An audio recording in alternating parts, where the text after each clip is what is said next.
Have you ever snapped at someone and then sat in silence asking yourself, why did I do that?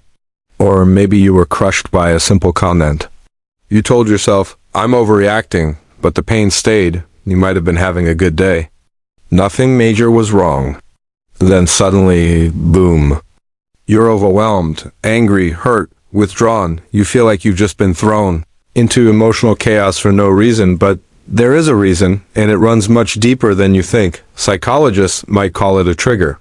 But Carl Jung, the father of analytical psychology, had a darker term for it. That wasn't you. That was your unconscious reacting for you. You see, Jung believed that we don't just live our lives, we relive our wounds. Every reaction that feels too big for the moment, that's a sign your past is bleeding into your present.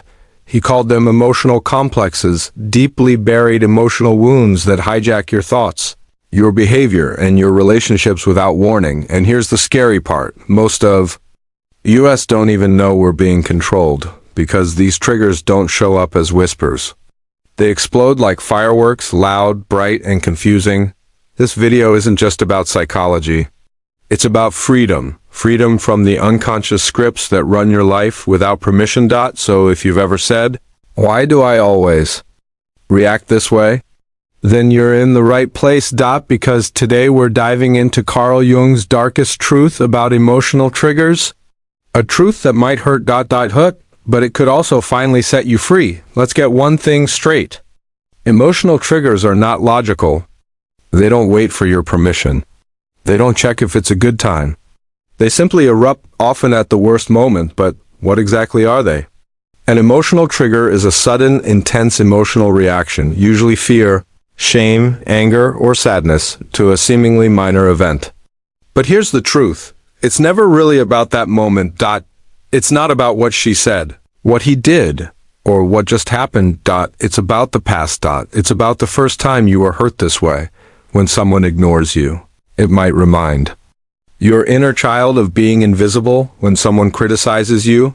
It might awaken the shame you buried long ago. Triggers are emotional landmines. You step on them, usually without realizing, and suddenly your nervous system goes into overdrive. You freeze, you rage, you cry, you shut down. Why? Because your body and brain are reacting to unresolved emotional pain, not the present, but the past still echoing through you. Imagine your mind like a house. The basement is filled with boxes you never unpacked, boxes labeled, not good, enough, unlovable, not safe. When someone bumps into one of those boxes, even by accident, you feel an explosion of emotion that doesn't make sense in the moment. Carl Jung called these buried emotional experiences complexes. And when triggered, they take control. You're no longer responding with awareness. You're reacting from a place of emotional memory. Jung would say, until you make the unconscious conscious, it will direct your life and you will call it fate. Most emotional triggers don't begin in adulthood. They begin in the forgotten corners of our childhood. They're born in moments we didn't fully understand. When we were too young to make sense of what was happening, but old enough to feel the pain. Imagine a boy growing up in a home where anger meant danger. His father yelled, slammed doors, punished with silence or rage. The boy never felt safe. Now, as a man, he avoids confrontation like it's fire. But when someone raises their voice, even calmly, his body panics. He shuts down, lashes out, or runs. He doesn't see it, but he's not reacting to this moment. He's reacting to the 6-year-old inside him who still remembers what yelling used to mean. Or picture a girl who was only loved when she excelled, only praised when she got top grades. Every mistake brought disappointment. She learned, if I'm not perfect, I won't be loved. As an adult, if someone offers even a kind suggestion, her chest tightens. She feels shame, dread, even self-loathing. She thinks, I've failed. Even when she hasn't. These are not just isolated bad memories. They are emotional blueprints, deeply encoded into our nervous system, silently shaping how we relate to the world. Here's the hard truth. If you never rewrite these emotional codes, you will replay them again and again, in every relationship, every job, every conflict. Jung devoted his life to understanding this repetition. He saw that we unconsciously attract people, environments, and challenges that mirror our wounds, not to torture us, but to give us a second chance to heal. This is why your triggers feel so familiar. Because you are being called to revisit old pain, not to suffer, but to reclaim your power. But healing doesn't happen by running away or pretending you're fine. It begins when you stop, turn toward the pain and say, I'm ready to meet you. That's when the healing begins. That's when your blueprint starts to change. Let's explore the most common emotional triggers that run silently in the background of our daily lives, and how they're tied to our earliest beliefs and unconscious fears. We often overlook them, dismiss them, but they're the real reason we overreact, sabotage, or feel drained around certain people. And understanding them is the first step to freeing ourselves. 1. Rejection trigger: being left out, not being invited, feeling ignored. Shadow belief: I'm not good enough to belong. This might come from childhood experiences of being excluded, not chosen, or emotionally neglected. As adults, we replay this wound by either becoming overly people-pleasing or completely withdrawing to avoid further hurt. 2. Abandonment trigger: when someone pulls away emotionally or physically. Shadow belief: people always leave me. Whether it was a parent who left or a caregiver who was emotionally unavailable, the fear of abandonment becomes deeply wired into your nervous system. You may cling, chase, or overgive just to prevent the pain from returning. 3. Failure trigger: making mistakes or not being perfect. Shadow belief: if I'm not perfect, I'm worthless. This trigger is common among those who received love only for achievement. Mistakes become more than just errors, they become proof that you're unworthy. It's why even minor setbacks can send you into spirals of shame. 4. Loss of control trigger: sudden change, uncertainty, being told no. Shadow belief: the world is dangerous unless I manage everything. Often rooted in chaotic or unpredictable childhoods, this trigger creates a deep intolerance for uncertainty.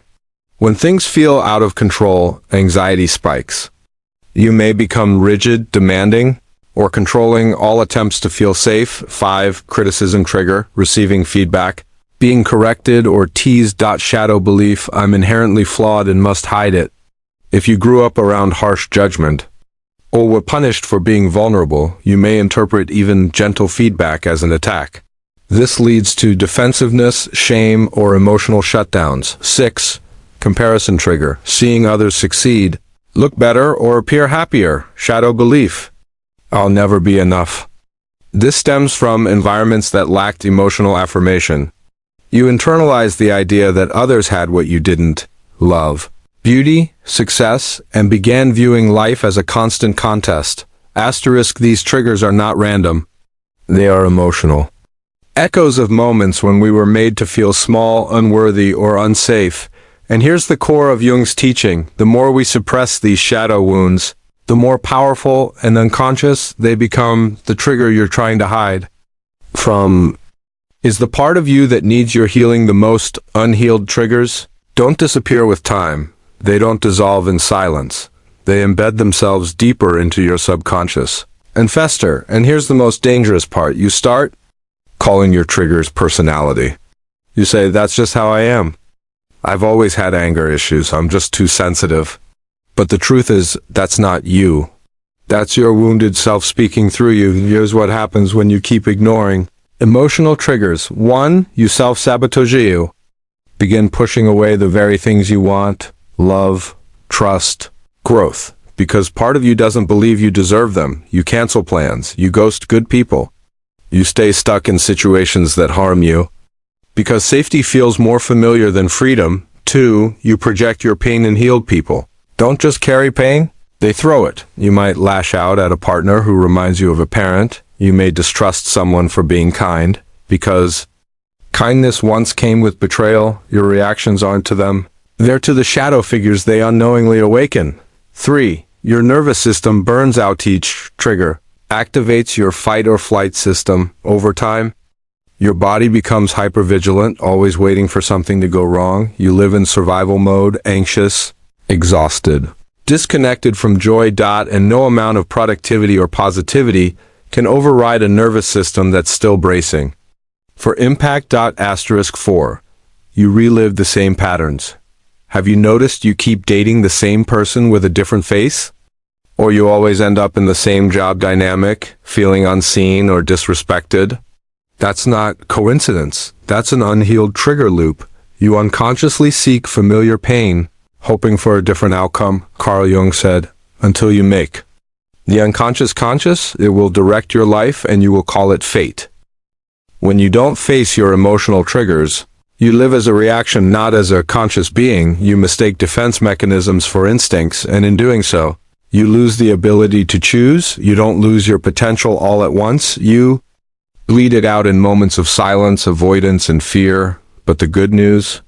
You don't have to live like this. Healing isn't about becoming someone else. It's about returning to the self you were before the world taught you to hide. Arl. Jung believed that everything that triggers you is a messenger from your unconscious. A flare sent up by the part of you that lives in the dark. In his terms, this dark part is known as the shadow, the collection of traits, emotions, memories, and truths we've banished from our conscious identity because we were told they were wrong, weak, or shameful. But the shadow doesn't stay buried. It whispers. It sabotages. And it emerges when we're most vulnerable, often through our emotional triggers. Everything that irritates us about others can lead us to an understanding of ourselves. Carl Jung, that's the heart of Jungian shadow work, using our emotional reactions as roadmaps to our inner wounds. When you're triggered, you're not just having a bad day. You're facing a buried part of yourself. A part that has been screaming to be acknowledged. Here's a simple truth. You're not mad at your partner for being late. You're mad because it makes you feel disrespected. Just like you felt as a child when your voice didn't matter. You're not scared of failing a test. You're terrified that without success, you are unworthy of love. In those moments, your shadow is knocking, saying, see me, feel me, integrate me. And your role isn't to shut that door. It's to open it. Every trigger is an invitation to pause. To turn inward. To meet the part of you that was once rejected. This is where transformation begins. Not by pretending you're unbothered, but by being deeply curious about your reactions. Ask, what story am I telling myself right now? Who taught me to respond this way? What emotion is trying to speak through this trigger? You'll find that beneath the anger, shame, or panic. Is a younger version of you simply asking to be understood. The moment you explore the trigger instead of react to it, you reclaim your power. The trigger is not the enemy. It's the messenger. Notice the reaction. Don't judge it. Just say, this is information. Step 2, reflection. Ask, where have I felt this before? What story am I telling myself about this moment?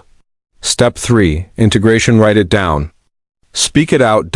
Feel the feeling without being ruled by it. Step 4, reprogram. Make new meaning. Instead of, I'm not worthy, say, that's the old belief, but now I choose worth. This is how you bring your unconscious patterns to the light. This is how you rewrite your story. You are not your trigger. You are the awareness behind it. You were never too emotional. You were never too reactive. You were unheard, unseen, and untaught how to carry your pain. But now you see it. Now you name it. Now you reclaim it. Jung said, the privilege of a lifetime is to become who you truly are. So become it. Not despite your triggers, but because of them. If you felt seen by this video, it means you're ready to stop reacting and start reclaiming your power. Hit like, subscribe to Mind Molder. And comment below. My healing begins now. Because the people who learn to read their triggers. Are the ones who finally take control of their story.